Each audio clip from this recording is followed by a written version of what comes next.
Steaming নিয়ে একটু কথা বলবো আজকে আবার।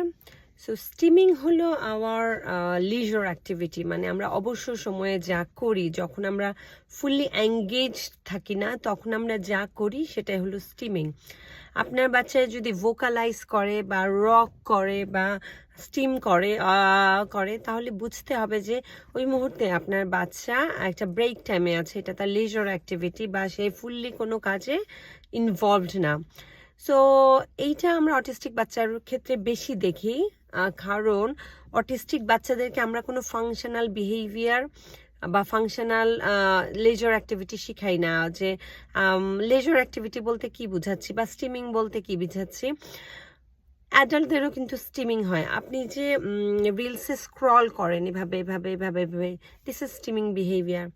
ধরুন একটা ইয়াং বয় একটা বল নিয়ে খেলছে, বলটা ড্যাপ ড্যাপ ড্যাপ ড্যাপ করে ফ্লোরে মারছে আর বলটা উপরে আসছে, একটা ইয়াং কিডস খেলছে।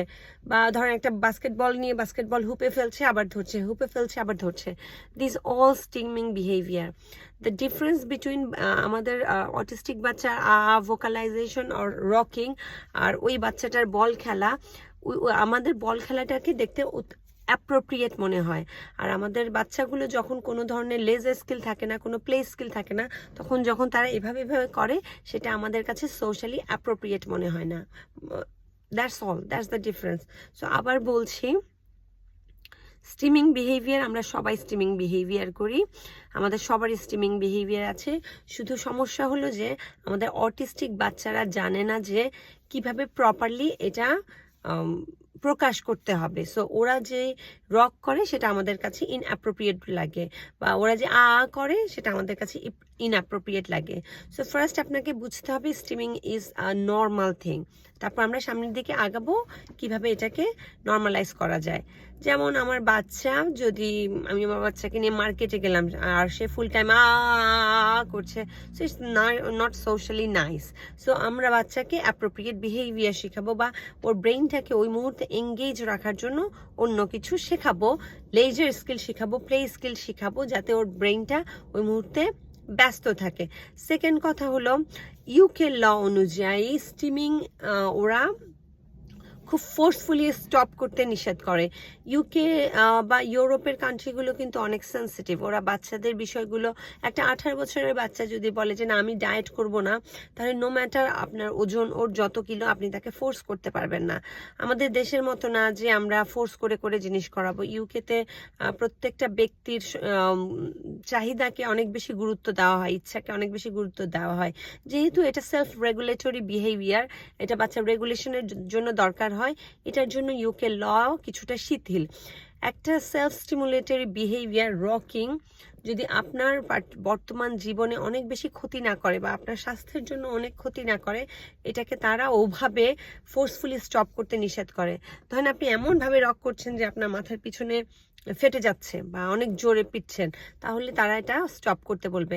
বা এটা সোশ্যালি সুন্দর না যে আপনি মার্কেটে গেলেন, আপনি মিনিটস, আপনি 10 মিনিট 15 মিনিট করছেন, তাহলে ওরা এটা আপনাকে স্টপ করার জন্য বিভিন্ন প্রসিজার ফলো করতে বলবে।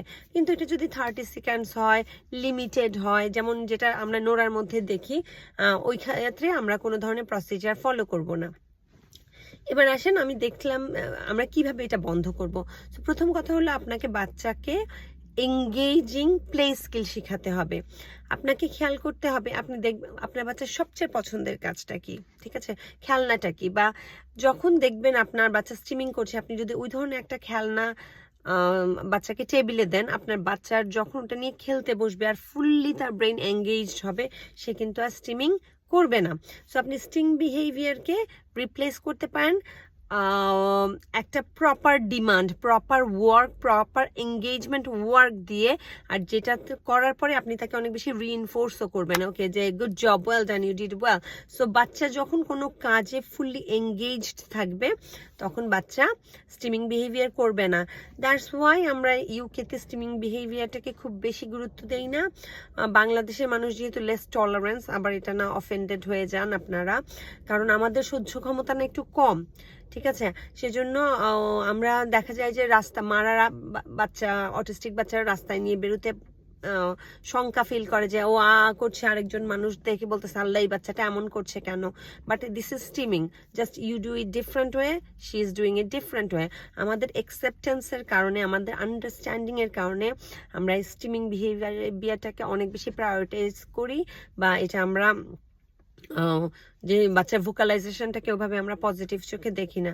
সো ইয়া, সেটাই বললাম, যখন আপনি এটা রিপ্লেস করতে পারেন, বা সুপার মার্কেটে গেছে আপনার বাচ্চা যদি ভার্বাল হয়, আপনার বাচ্চা যদি স্টিমিং করে, আপনার জিজ্ঞেস করতে পারেন এটা কি, ওটা কি, সেটা কি, জাস্ট আপনি বাচ্চাকে রিডাইরেক্ট করে দিলেন, তাহলে বাচ্চার ব্রেন এঙ্গেজ হয়ে গেল, সে আর স্টিমিং করলো না।